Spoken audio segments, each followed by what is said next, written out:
बुद्धि पुकार कर बोल रही है कि तुमने मेरी सारी सम्मति को अनसुनी किया और मेरी ताड़ना का मूल्य न जाना, इसलिए मैं भी तुम्हारी विपत्ति के समय हंसूंगी और तुम पर भय आ पड़ेगा, वरन आंधी के समान तुम पर भय आ पड़ेगा और विपत्ति वामंडल के समान आ पड़ेगी और तुम संकट और सकेती में फंसोगे। तब मैं ठट्ठा करूंगी, उस समय वे मुझे पुकारेंगे और मैं न सुनूंगी।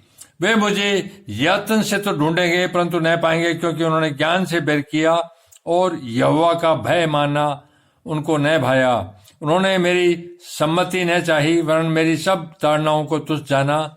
इसलिए वे अपनी करने का फल भोगेंगे, अपने आप भोगेंगे और अपनी युक्तियों के फल से अंधे हो जाएंगे। क्योंकि भोले लोगों का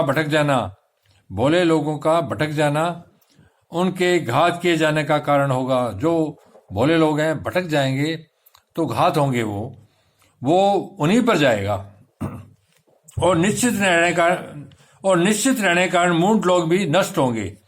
परंतु जो मेरी सुनेगा वह निडर बसा रहेगा और बेखटके सुख से रहेगा। परमात्मा यहोवा ने हमें बुद्धि दी है।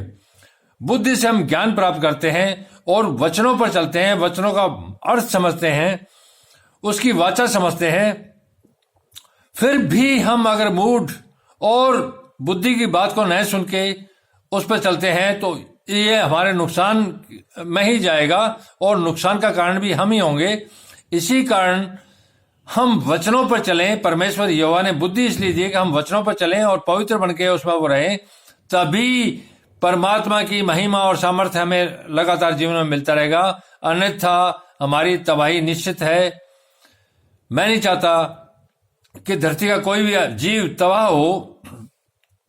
मेरा काम है, मैं आपको बाइबल का एक एक शब्द